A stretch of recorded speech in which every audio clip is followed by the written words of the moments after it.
Hey, what's up, everybody? It's Jeff, and it's Thursday night. That means it's Mastery Chat. We just wrapped up an awesome Mastery Chat tonight, and I've got Bethany Hill with me here, who moderated the chat, and I'd say it was a success. Great conversation, fast moving, a lot of people participated, a lot of awesome things being shared. Bethany, how do you feel the chat went? How are you feeling right now? Well, I'm so excited. I actually learned about some new resources and felt validated about some things. And I have had to come to terms with, some of my own experiences with trauma and, being a principal of the last 5 years, a poverty school that had a lot of, there was a lot going on with kids. And I found that sometimes their experiences were triggers for, things that had happened in my world long ago. And so I had to really face that. And I didn't want to for a couple of years. I really pushed all of it back, and my whole life, that's what I've been doing. So I had to really take a step back in the last year and a half and come to terms with that. And so I feel, it's such an important topic, and no one's an expert at it. Even people who studied it and researched it, it's just one of those things that we have to continue to learn on a daily basis, and every child is so different too. Yeah, so definitely. So one of my questions was going to be, why did you pick this topic? But I think you just laid that out really nicely for us. So the topic was misbehaving or misunderstood, teaching kids of trauma. And I feel like everyone that was in the chat is in a similar stance, in the sense of the importance of it, and realizing the scope of what trauma can be, and then also the impact it can have. So yeah, a lot of really great stuff then there. So when you were putting together the questions for this, was there any one question maybe that you were particularly excited to see the responses for, or really curious to see what people thought? Or you're smiling like there must be, right? Yeah, I spent quite a bit of time wording the questions, and I posted a couple of other chats with somewhat similar topics, but these were very, very fresh questions for this conversation. One of the ones that I was looking for some really good insight was the question. I can't remember what number it was, but it was the question about having empathy and acceptance, and understanding for what's going on with kids, but also continuing with high expectations and accountability, because we never want to enable any kids, but especially kids who have really tough circumstances, because they become victims so quickly. Yeah. And once they have a victim mindset, it is so hard to pull them out of that. So there's that fine balance between love and empathy, and teaching them differently, but not lowering our standards for success. Their path is just quite. Yeah, and I was having a conversation actually with Chad Ostrowski about that the other day. I can't remember what led us to that topic, but he said a similar thing about, like, you can adjust and adjust the way you teach, and adjust the things that you present to them, and differentiate and what's what I'm looking for? Address them differently, but that doesn't mean you lower your standards for them. That doesn't mean you expect them to do worse or do less. You just do it differently. So I think that's a really cool thing. So with that question, did you get from the chat what you were expecting, or what you were? I think I lost her. Hold on a second. We lost Bethany. She jumped out. Oh, you jumped out for a second. You're back now. So when you put that question out, did you get a response? Did you see responses that you were expecting, or maybe that you were hoping to see, or were you surprised by that? Or yes, for sure. And I felt the struggle of people too. Because it is so hard, and I have found myself giving leeway, to kids who I know that their goal in school that day was not to learn new math skills, or how to read better. They're a lot of those kids are in survival mode, and their behavior shows that, whether it's extreme, outbursts or complete withdrawal. And so we have to still keep that level of expectation for them. And I felt that from the group, and it's not easy at all to balance that, because some of the perceptions of the child's peers, or even other educators and families of our kids, see sometimes that the things that we do with those kids, they see a different perspective of it and feel that maybe we are treating them with favoritism, or coddling them more. But they have to have different levels of support, and that goes back to that whole equity piece, that fair is not equal, and that's hard for some people to understand. It really is. I think that's tough for people. I think it's particularly tough for people who haven't had who came from I don't know if privilege is the word, but just from a background that didn't have the trauma or the difficulties that, things like that. It's definitely much harder to understand. So, which is why I think it's so important to address and have conversations about it. So, so let's dive in just so the question number one was, kids of trauma often exhibit extreme behaviors. How can we increase the level of collective efficacy and our influence within the school so kids have a team of support? So I'm going to throw a couple of these. Let's see some of the answers that we saw here. So Sean Peck at Sean Peck 6 said, love them first, model calmness and kindness, teach and practice effective coping strategies, partner with parents, surround them at school with caring and competent adults. Absolutely. Let's see.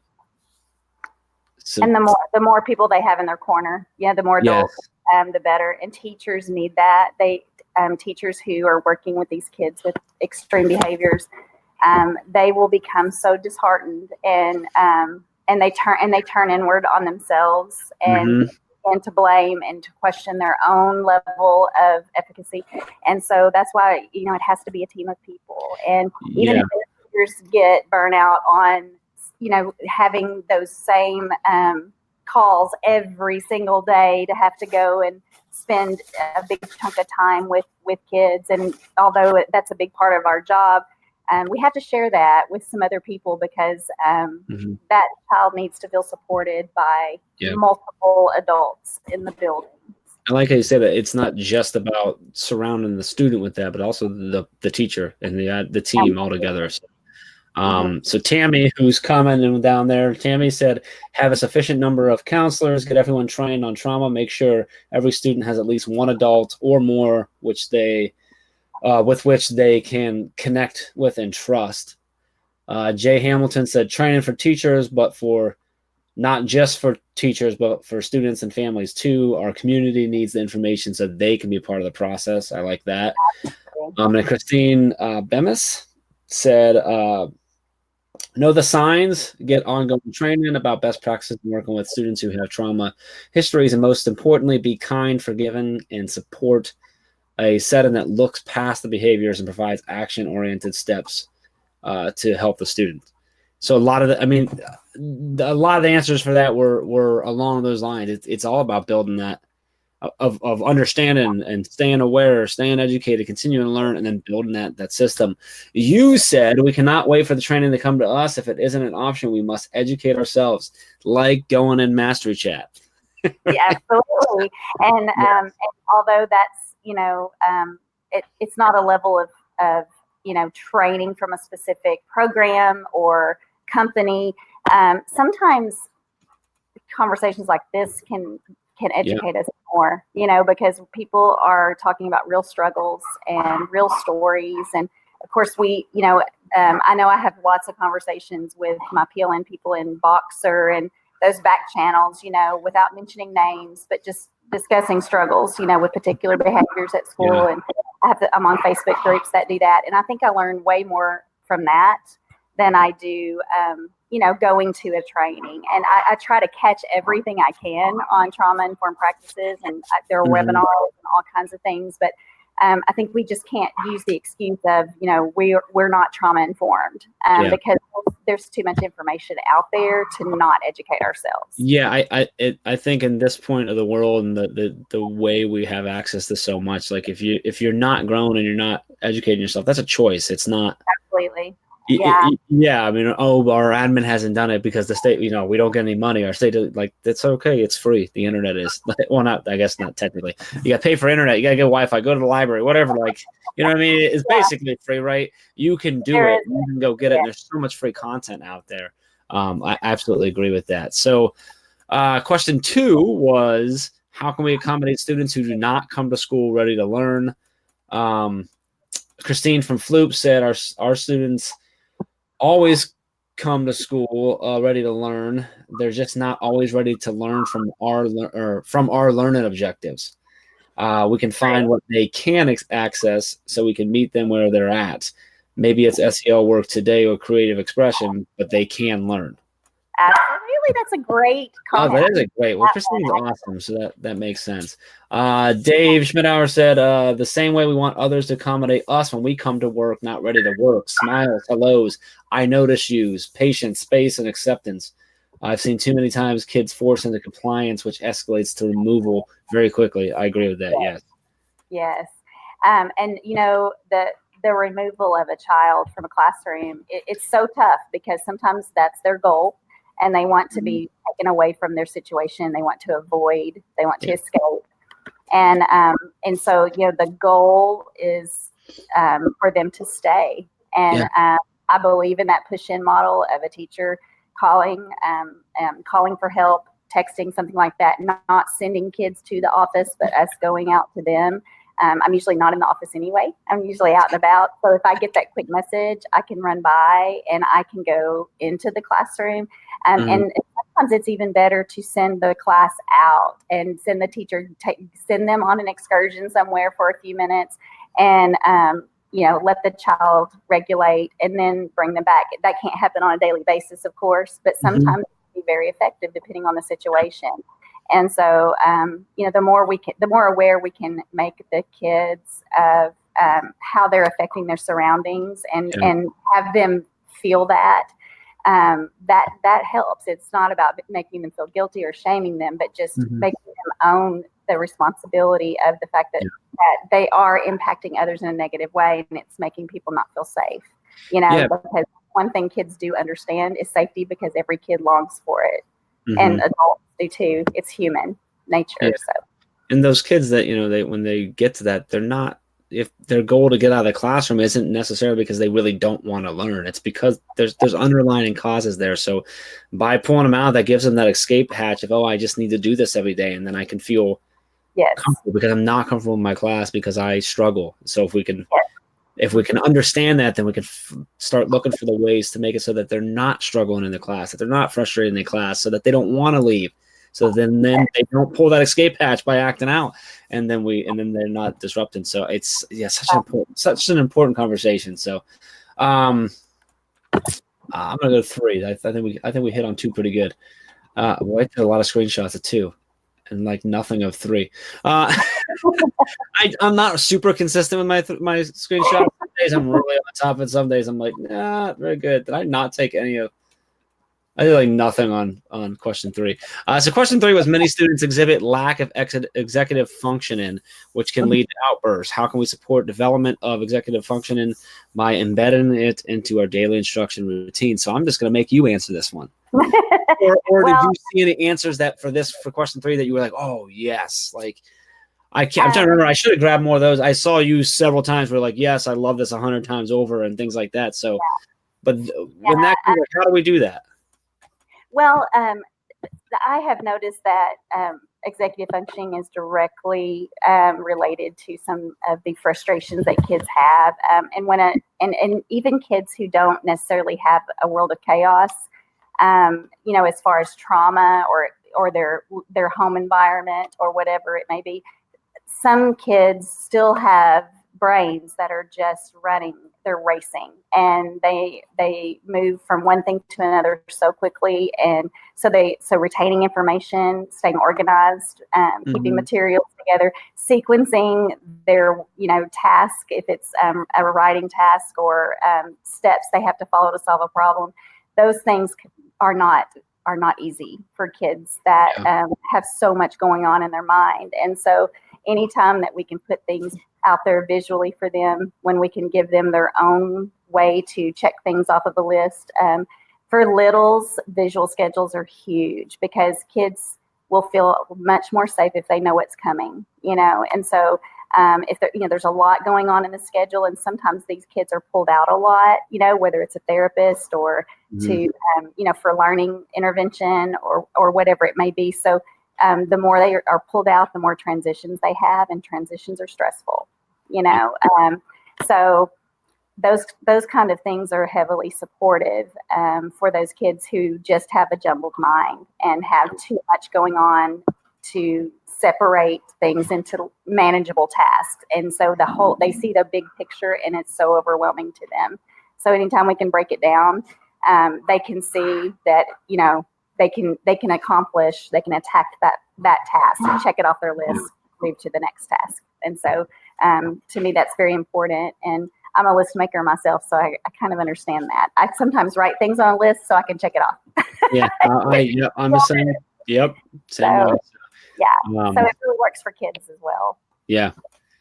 Gotcha. So question 4, self-regulation is directly related to success. In what ways can we support students with strategies that will empower them to self-regulate their emotions while remaining calm ourselves? The second part might be the hardest. It's very hard sometimes. So John, and I'm not even going to try and say John's last name. Zitchelinsky? Man, that's the tough name. I love his handle is JT Tsunami, though. JT Tsunami 78. So he said, remembering your why. If your why is guided in helping our kids to become better people, it's never personal or about you. It's the struggle that occurs with learning anything. It's important to remember that it's not you. Which you hinted at earlier, and I can't remember what we were talking about. You talked about the teacher dealing with and having that support team, because when you're not able to reach them, you're going to start beating yourself up. That's you, and it's not you. If they're reacting, it's not about you. It's something about something else. So Craig out of Cabbage said, we do a lot of brain education with our students. This helps them to identify what's going on. We then teach, model, and support. We also try to make them feel safe.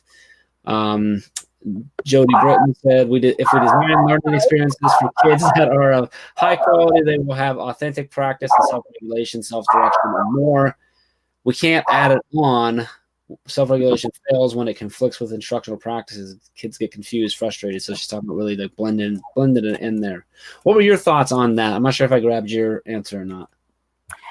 Well, self-regulation, is the ultimate goal. And when kids finally realize that they're able to control how they respond to things that don't go their way, it's so empowering to them, and a sense of accomplishment that is like no other. And so, I was just having a conversation with a kid today who when he becomes angry, he will snap sometimes and will say or get physical, before he's even able to think it through. And so he talked about some of the ways in the past he'd solved his problems. And so we discussed how those, didn't work well because we're still having, trouble. So what can we, and I explained that there's, an individual, there's invisible tool belt that we all have. And we have tools inside that we can pull out at any time to help us regulate in a certain situation. And some people, some adults even, but definitely a lot of kids don't have a tool belt yet, much less tools to use. And so if we can teach them some of those mindfulness strategies and calming strategies, it sounds corny, and a lot of people think it's fluff, to breathe and. Well, it's not. It's not. It's highly effective, and it's for the adult too. So it's very, very necessary that we practice it and model it, so kids can pick up on those things too. And they may not work immediately. It will take time and lots of repeated practice, lots of reflection on, okay, well, when could you have stopped and taken some deep breaths? You know, help them think back once they're in their executive state again and they're not, in survival mode or in their emotional state where they can't think. After they've calmed down, then most kids can usually think back and go, oh, this is where I messed up. This is what I did. This is where things went wrong. And then restoring that harm is the ultimate goal, because that's when the remorse comes in. And that's when kids realize I was hurtful and I need to repair that. I need to take care of it, whatever that means, whether it's apologizing or fixing something, putting something back together, cleaning up, whatever the issue was. So very important. Tammy says routines help them. I also like visual cue cards. I have students stop and look around to think about what they should be doing. Often they have difficulty with staying on task, following along. Let them know of the day's schedule beforehand, as well as right before, and transition something new and helpful. Awesome. That is awesome. Yes. Yeah. Well, Tammy's awesome, so that just makes sense. Tammy, great answer. I love talking about the next day too, because sometimes we have unpredictable things that come up and we can't necessarily prepare our kids for it. Yeah. In a school day can hold lots of surprises, Yeah. But for the most part, we can plan ahead and we can, when we know a day is going to be different, we can talk to kids about that. That's good for the whole class. But if we have individuals who really struggle with change and, a different routine, sorry, those are my dogs. It's all right, saying hi back there. Yeah. If we have kids that specifically struggle that way, then we need to have individual conversations with those kids. And, and if they know they're going into a situation where they're not going to be comfortable, like a school-wide assembly or, having a guest speaker, sometimes, guest speakers, even like police officers, doctors, first responders, people like that can trigger kids if they've had negative experiences. And so preparing them for that, but not excluding them from the experience is so important, and then having a backup plan for those kids for, some type of communication where, if they need an out, they can let an adult know before things get too stressful for them. Yeah. Agree. I'm going to throw one more at you. Then I know you got to get going. You're hosting another chat tonight. Which one is it? Yes, it's EduAR. It's Arkansas's state chat, and it's every Thursday at 8:30 Central Time. So that's hashtag EduAR. Yeah, my topic is common formative assessments. I'm throwing that up, so if anybody wants to go hang out with Bethany a little bit more, but I'm gonna get one more question out of you, and then I'll let you get to that chat because. So let's look at. Let me see which one I want to go with here. Or is there one in particular that you like, number 5, 6, or 7? Let's see. You know what? I want to touch on 7. So educators often experience vicarious trauma when working closely with the students and families. And then you ask, share ways we can be mindful of self-care that will help us manage our own emotions that are tied to students' trauma. So that I thought that was a really important question to address, and I hope I took some screenshots. So Mrs. Waller says, this is so difficult when you know a child or family is in crisis and rely on you as an anchor of support. You take this home, it wakes you up at night, and that is what makes students amazing humans, teachers amazing humans. We give ourselves and our public servants. Don't be afraid to take time for you. And I think that is really crucial. And I think that answer really hits home that you care about these kids and you do take that home. So it's important to think about how do you take care of yourself too. So, did I lose you? I may have lost Bethany. I think she froze up on me. Oh, technology. We love it, don't we? I'm going to give another couple of shout outs while I still got you guys on here. So, Tammy, you said practice healthy lifestyle habits, get lots of sleep, drink plenty of water, exercise, lower your consumption of processed foods, and focus mostly on real whole food. Ask for helpful ways, help with a student if you need it.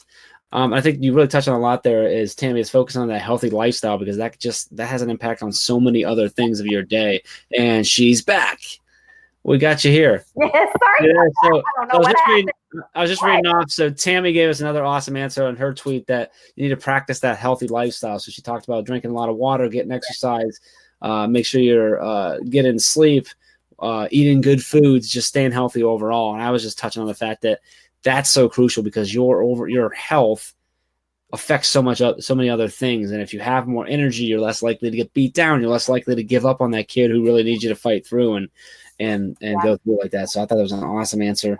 Now we did have someone at M Tartaro. He said, I honestly cannot separate the two. Not sure how you can. So let me flip that to you.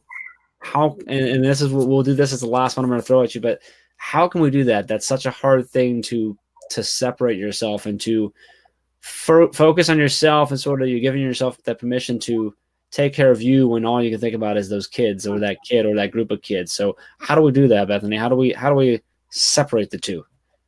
Well, I wish I had. Or can we? Yeah, I wish I did. I actually, have had to learn that through very hard experiences. I served as a principal for 5 years, and I loved every second of it.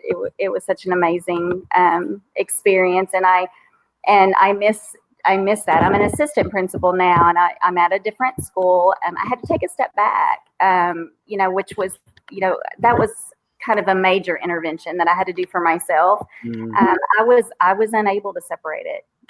I just was not effective with it at all. And so I had to think about doing something a little bit different. I didn't want to leave a school setting. I couldn't even imagine, I'm just not ready for that yet.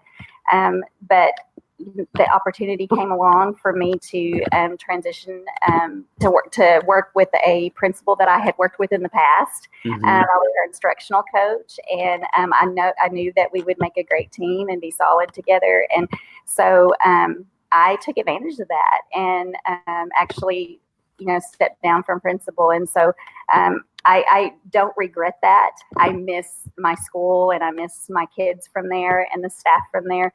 But it's almost like when you have an addiction, eventually you just have to completely cut it out or you can't get back to it. And so I was allowing those, the heaviness of a lot of things going on with kids, and just the charge of being a principal and trying to, make sure everyone has some level of success. And then all of the managerial things that are, in the background and behind the scenes. And so I found that I was just way off balance. And so I just had to take a step back. And that's not something that, is a quick decision or something that even teachers probably can feel like they can do because, they probably don't want to leave kids and don't want to leave a school. Sure. And so I think having that support system, having an accountability partner at school that can help, and also, having a culture of self-care in a building is so important. And so as an administrator, I keep a keen eye on teachers and staff. And when I start to see those symptoms or those signs of just that burden,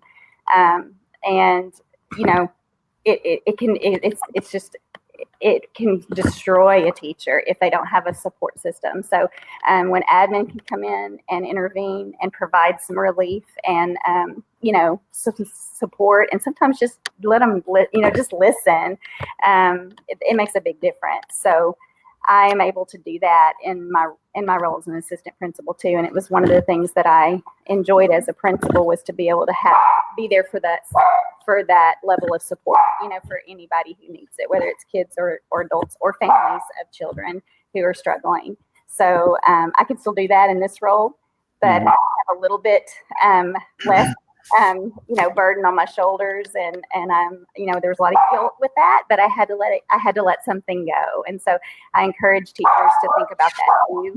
And if it's leaving work, a little bit earlier every day, or picking one day a week to stay late and then leaving at a certain time, setting those parameters and then having an accountability partner is huge. Yep.